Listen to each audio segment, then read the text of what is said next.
तो फ्रेंड्स आज bank Nifty पर डबल धमाका हुआ है, आप कह सकते हैं डबल जैकपॉट लगा है बैंक निफ्टी पर। काफ़ी दिनों बाद एक ऐसा मूवमेंट देखने को मिला है हमें।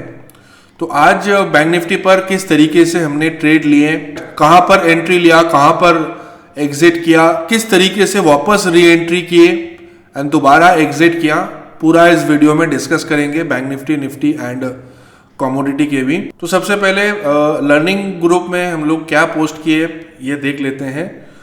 तो करीब सुबह के 1:45 बजे मेरे टीम मेंबर ने ये लेवल्स डाले थे टेलीग्राम पर एंड ये सारे लेवल्स अच्छी तरीके से रेस्पेक्ट किया बैंक निफ्टी ने on both the sides and I am very thankful to my team कि वो रात 2 बजे भी बैठ के एनालिसिस करते हैं मेरे साथ। तो फर्स्ट जो पोस्ट किया था, bank Nifty if sustains below 41,600 trail stop loss till 41,350 and upside breakout above 41,600।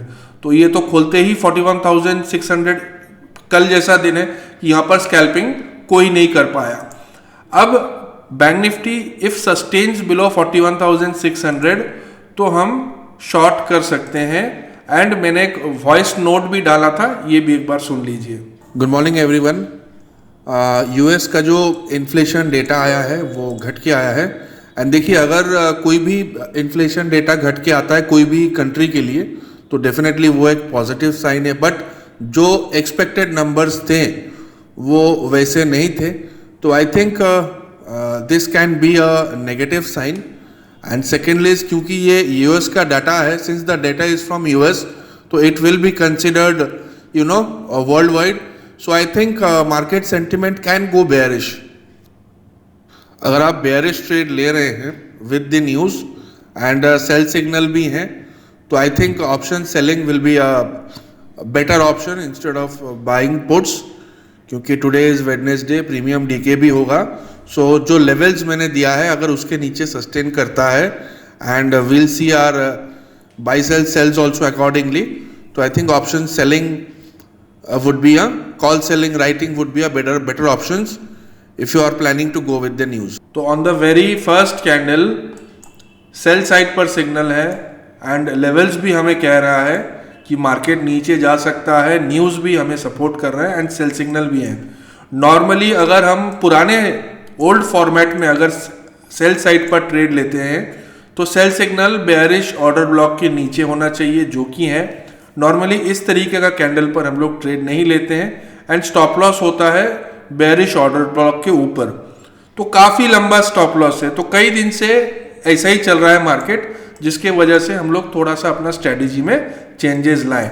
फिर यहाँ से मार्केट ऑलमोस्ट आप कह सकते हो 100-150 पॉइंट हमने कैप्चर किया एंड जब इस लेवल पर बैंक निफ्टी आए इमीडिएटली मैंने ये पोस्ट किया था कि you can book your partial profit, ठीक है।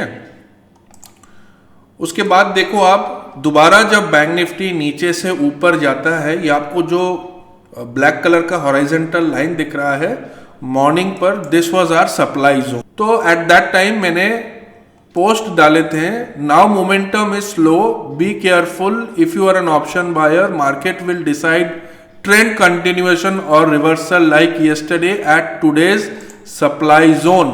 मतलब आज के जो सप्लाई जोन है वहां पर मार्केट डिसाइड करेगा कि ये यहाँ से ट्रेंड कंटिन्यू होगा या रिवर्स होगा। तो आप देखिए यहाँ से नॉर्मली क्या होता है, as per our pull back price action indicator, अगर प्राइस सप्लाई जोन को छू के बिना ब्रेक करके अगर नीचे आता है तो आप इस लेवल पर ट्रेड ले सकते हो एंड सप्लाई जोन के ऊपर हम स्टॉप लॉस रखते हैं नॉर्मली। तो यहाँ पर देखिए दोबारा क्योंकि मार्केट सेंटिमेंट भी नेगेटिव है, न्यूज़ भी नेगेटिव है एंड प्राइस भी सप्लाई जोन के आसपास है, तो हमें ये सिग्नल्स के साथ सपोर्ट कर रहा है कि यहाँ पर इस बाई साइड पर हम लोग ट्रेड नहीं लिए, but on this sell side यहाँ पर एक और बार मौका मिला हमें, वी एंटर्ड हियर।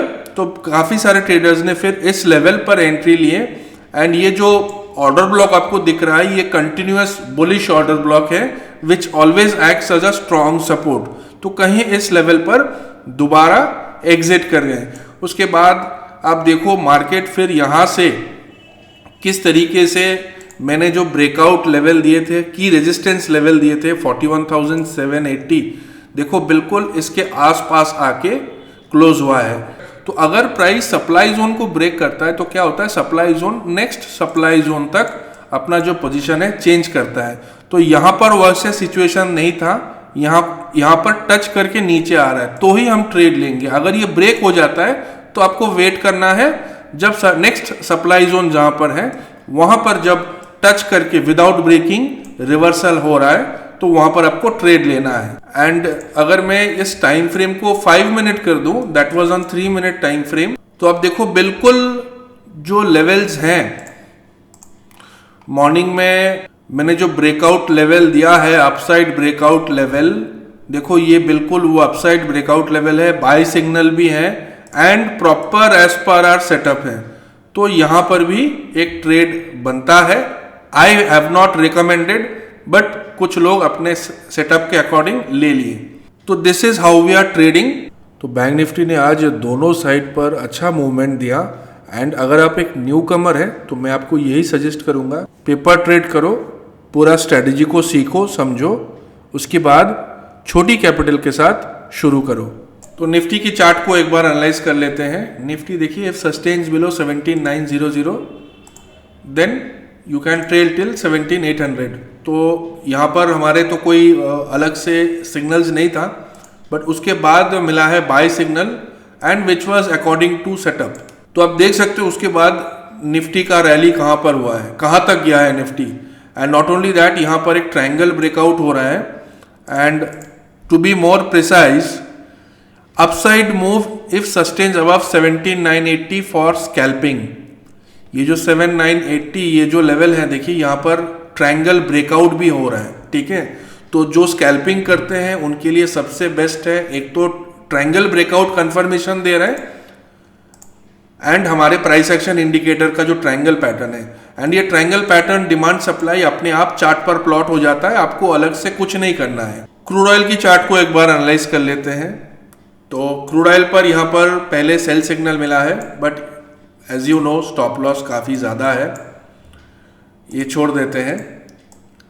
यहाँ पर देखिए एक ट्रायंगल ब्रेकआउट हो रहा है and this is a perfect buy signal as per our setup, ठीक है। तो क्रूड पर आई थिंक ऑलमोस्ट अभी 50-60 पॉइंट्स मिला है, क्रूड पर अभी भी ऊपर चल रहा है। फॉरेक्स यूएसडी गोल्ड चार्ट को एनालाइज कर लेते हैं।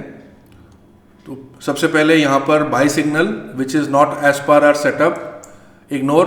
उसके बाद आप देखो on this candle sell signal है which is according to our setup and आप यहाँ पर देख सकते हो फ्रॉम 1855 इसने लो लगाया ऑलमोस्ट 1832। तो कई ट्रेडर्स क्या करते हैं ना, जैसे आप कल की डेट देखेंगे, कल भी आई थिंक 10, 15, 12 पॉइंट मिला है, उसके पहले सिर्फ 5-6 पॉइंट का ही स्टॉप लॉस हुआ था, उसके पहले 2-4 दिन लगातार कोई ट्रेड्स नहीं मिल रहे थे। अब देखिए जब ट्रेड मिलता नहीं है तो क्या कर सकते हैं, जबरदस्ती तो कोई भी सेक्टर को मूव तो नहीं कर पाएंगे ना, तो आपको पेशेंटली वेट करना है, क्योंकि जबरदस्ती ट्रेड करेंगे तो लॉस हो जाएगा और कुछ नहीं होगा। आप ट्रेडिंग किस लिए कर रहे हैं, ताकि आपके पास 2-4 पैसे बने। तो अगर आप वो पैसे गवा देते हैं तो क्या फायदा है ट्रेडिंग करके। तो आपको वेट करना है, हर दिन आपको ट्रेड नहीं मिलेगा, हर दिन भी आप प्रॉफिट नहीं कर पाएंगे, बट अगर आप कंसिस्टेंसी मेंटेन करेंगे at the end, at the month end, आप जरूर डेफिनेटली आप प्रॉफिट में रहोगे। For that you need to follow the setup, you need to follow the rules and आपको पेशेंस रखना पड़ेगा कि आज ट्रेड नहीं मिला, आज छोटा सा ही टारगेट मिला, तो ऐसा नहीं चलेगा। You have to wait. आपको ऐसे वाले दिन मौके मिलेंगे, हफ्ते में एक आध बार, 10 दिन में एक आध बार आपको डेफिनेटली बिग पॉइंट्स कैप्चर करने को मिलेंगे।